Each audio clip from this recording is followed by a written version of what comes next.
Mental stress and parenting. We often focus on our child's studies, health, screen time, behavior, and future. But how often do we pause and ask ourselves that how am I doing emotionally? The truth is, parenting is one of the most rewarding journeys, but it can also be mentally exhausting. The pressure to earn, manage the home, handle relationships, support children, and still be a perfect parent can create immense stress. And here's something important. Children may not understand your stress, but they definitely absorb it. So today, let's understand how parental stress affects children, the signs that stress is impacting your parenting, and the practical ways to manage it mindfully. Hello everyone, Namaste. Welcome to Mindful Parenting with Dimple. How stress impacts children. Many parents believe that my stress is my problem. Why would it affect my child? But children are emotional sponges. They learn emotions by observing us. If they constantly see anger, anxiety, worry, and frustration, they start believing that this is the normal way to respond to life. As a result, children may become more anxious, more aggressive, or more withdrawn. Sometimes the child isn't difficult. They are simply reflecting the emotional environment around them. Their brains remain on alert. This can affect their sleep, learning, emotional regulation, and confidence. That is why taking care of yourself is not selfish. It is a parenting responsibility. Signs your stress is affecting your parenting. Ask yourself honestly. Do you get irritated over small things? Do you feel guilty after shouting? Do you constantly feel exhausted? Do you have a little patience with your child? Do you spend more time correcting than connecting? Do you feel emotionally drained even after resting? If your answer is yes to several of these questions, stress may be influencing your parenting more than you realize. And that's okay. Awareness is the first step towards change. Mindful ways to reduce parenting stress. Number 1. Pause before reacting. When your child does something frustrating, pause for 5 seconds. Take one deep breath. Respond instead of reacting. See, this small pause can prevent many conflicts. कुछ पलों में आप अपने आप को शांत कर सकते हैं और जो आप रिएक्ट करना चाहते थे उसे रिस्पॉन्ड में बदल सकते हैं. Number 2, lower your voice. When we are stressed, our voice gets louder and faster. If you feel like yelling, consciously force yourself to whisper or speak in slow, low tone.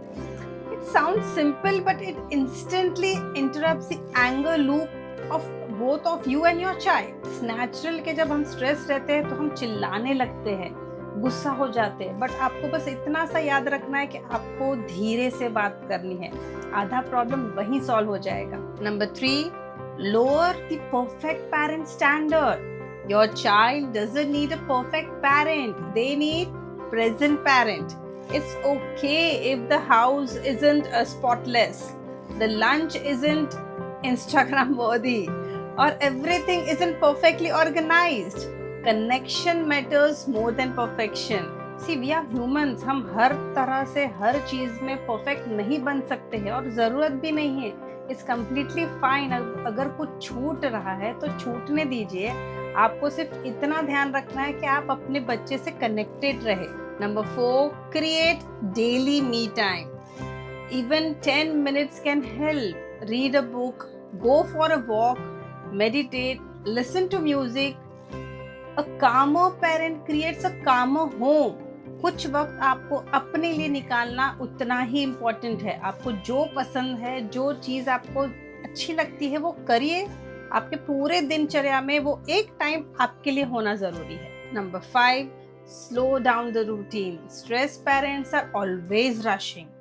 Hurry up, put on your shoes, hurry up, eat fast, hurry up, come on, come on. Pick just one routine in your day. Maybe the drive to school or the bedtime story, and intentionally slow it down by 20% at least. Let there be a space to just breathe. हम कितना भागेंगे, क्या क्या achieve करेंगे, तो आपको थोड़ा सा स्लो डाउन हो जाना है एटलीस्ट फॉर सम टाइम, ताकि आप सोच सके कि आपने क्या किया है, क्या करना है और आगे क्या करना चाहते हैं. Number 6, ask for help. Many parents try to do everything alone, but parenting was never meant to be solo journey. Seek support from your spouse, grandparents, friends, or teachers. Asking for help is strength, not weakness. We are humans, we are not robots. We need help. अगर आपको ऐसा लग रहा है कि आप सब कुछ नहीं हो पा रहा है, it's completely fine. आप किसी की help लीजिए. Number 7, connect before correct. Before correcting behavior, connect emotionally. A child who feels understood is more likely to cooperate. So instead of saying stop crying or stop doing this, just try saying that I can see you are upset, let's talk. तो जैसे कि मैं हमेशा कहती हूँ, connection before correction. उनसे connect करिए, शायद आपको उनको करेक्ट करने की जरूरत ही ना पड़े. The power of repair. Let's be real before we wrap up today. You are going to mess up. You are going to have a terrible day, lose your cool, and yell again. It is going to happen because perfect parents do not exist. But child psychology tells us that you don't have to be perfect to be amazing parent. You just need to master the repair. If you snap at your child in the morning, go to them later when you are calm. Get down to the eye level, look them in the eyes and say that, hey, I yelled in this morning. It wasn't your fault. I was feeling overwhelmed about work, but it was my job to stay calm, and I'm sorry for that. That moment of repair teaches your child something far more valuable than a perfect, stress free life. It teaches them accountability, emotional intelligence, and beautiful truth that relationships can bend without breaking. Take care of your mind, parents, not just for you, but for that little eyes watching you, and show them how to live. Train your brains as every child deserves an aware parent. I'll see you in the next video. Thank you so much.